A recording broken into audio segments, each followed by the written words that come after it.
I don't know when exactly your soul begins to exist.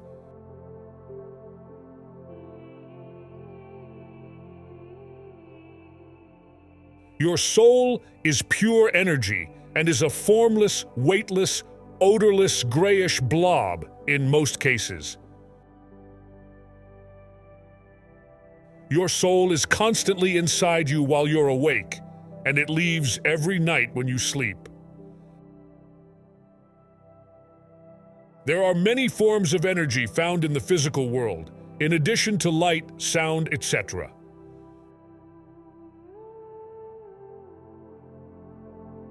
All forms of energy affect your soul, some negatively, some positively. The interaction of the energies is purely algebraic.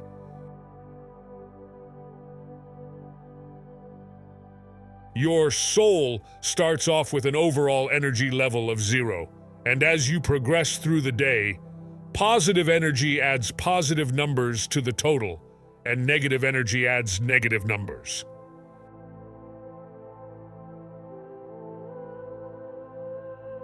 Dante was on the right track when he wrote about his Inferno. His idea of rings was closest to the truth that anyone has ever come.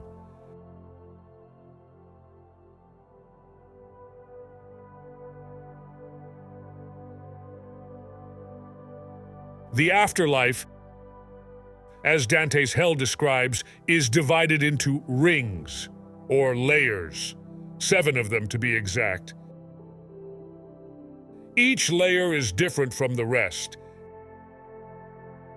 and each is reserved, and I use that term loosely, for certain types of energies.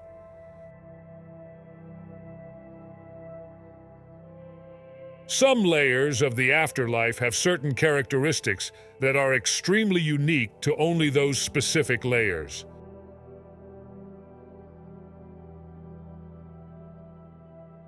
When you die, your soul is ejected from your body and it's linked to the physical world.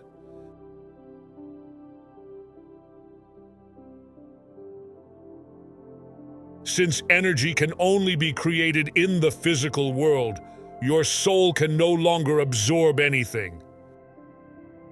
Whatever number it was at during the time of death is the number it will stay at for all eternity.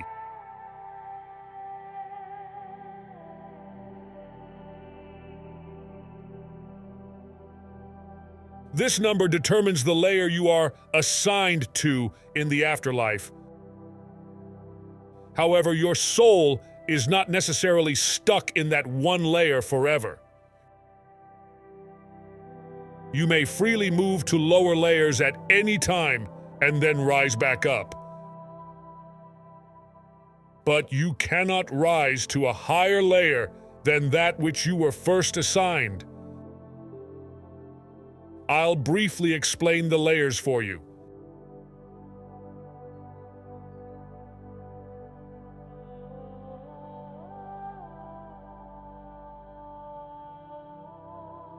Layer 1, the lowest layer possible.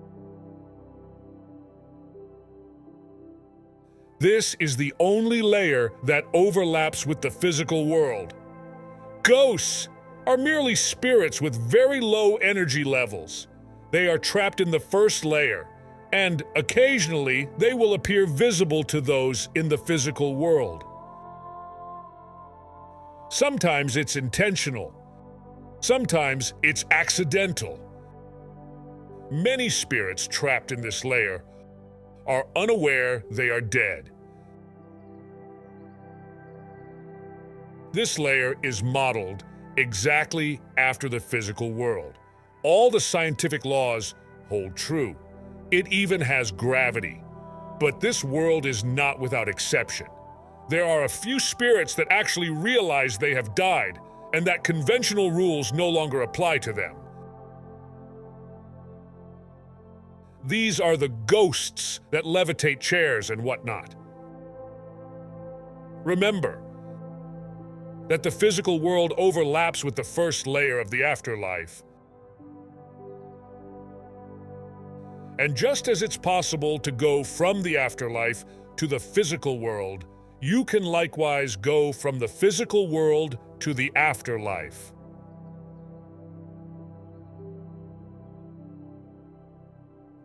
This explains how ghosts can sometimes interact with objects that are firmly planted in the physical world. Spirits that are stuck here usually feel miserable and generally have horrid personalities. Along with being tied directly to the physical world, there is also another unique characteristic to the first layer, that being the existence of monsters or demons.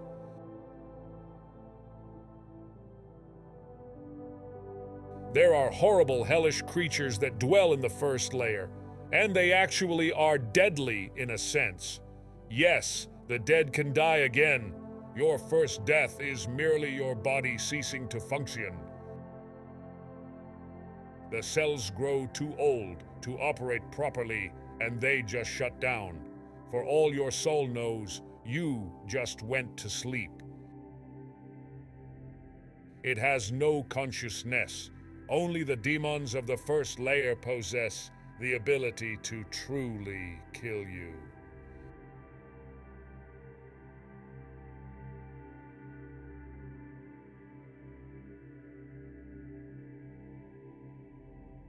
They can devour your spirit, converting your energy into a different form, which causes you to no longer exist. I do not know whether or not the demons are capable of passing into the physical world, but I would guess no. If they did, they wouldn't bother humans because they wouldn't know what a human was. The shape of the spirits are strictly human.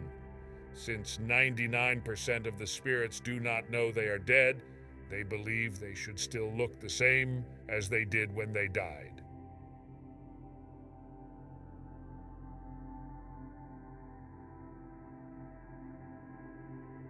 Layer 2. There is nothing special about this layer. The only difference from 1 to 2 is that there are no more monsters, and the two worlds no longer overlap. Spirits still may not be aware of their death. Spirit shape is still strictly human in appearance.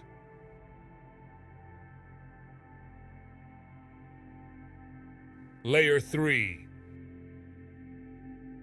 This is the common layer where most people are placed. It's basically the average.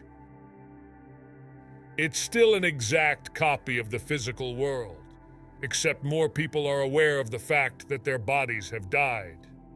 When you sleep at night, this is the level your soul appears in. Occasionally, it will lower down to the second or first level.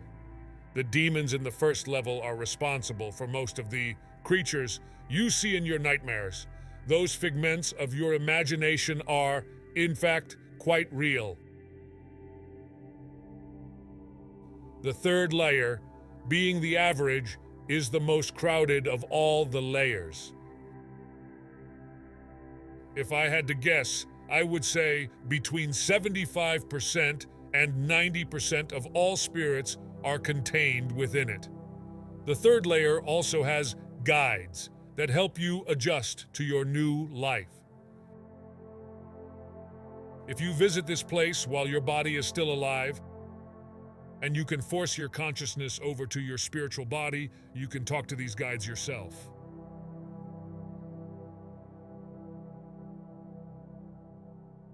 Each person has their own guide or set of guides. I happen to have two. Both look about in their 40s.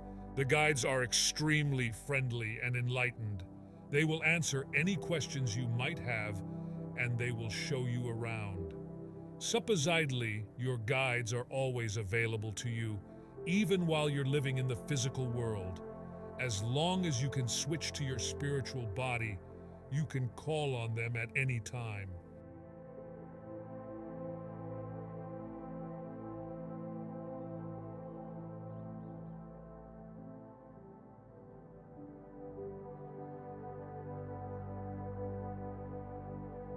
What I know of Layer 7 is only what I've heard from guides and or dwellers of the 7th layer that had lowered themselves to the 3rd.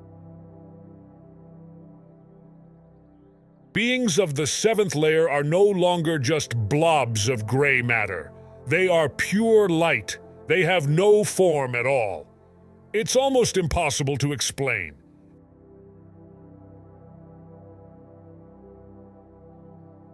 Imagine looking into the filament of a light bulb, without the light bulb or the filament being there. That's what they look like. Pure, brilliant, glowing white light. I don't know if they can change their forms. I learned from one particular seventh layer spirit that as you go up in the layers, your look becomes more pure. The beings in the first layer are very, very strict and ridiculously human. No variation whatsoever. However, by the time you reach the third layer, people seem to have a rounded sort of characteristic to them. They still look human, but you can just tell there's something different about them. Almost as if all the rough lines and straight edges of the human form are starting to blur.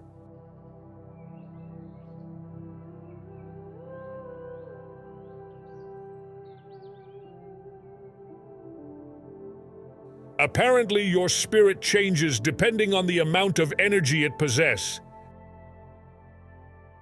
And at the highest level, it is nothing but pure energy.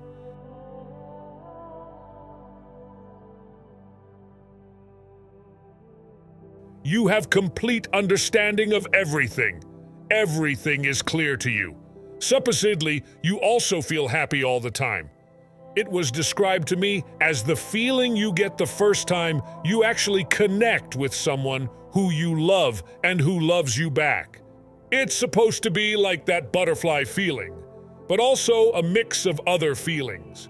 Altogether, there is no real name for the feeling, so you'll just have to imagine what it must be like. Suffice to say, it's pure bliss and happiness. I'll finish later. Maybe. I said most of it. P.S. I went through roughly and added the line breaks and paragraph marks in HTML, and I'm not reading over it, so if spacing is odd, then deal with it.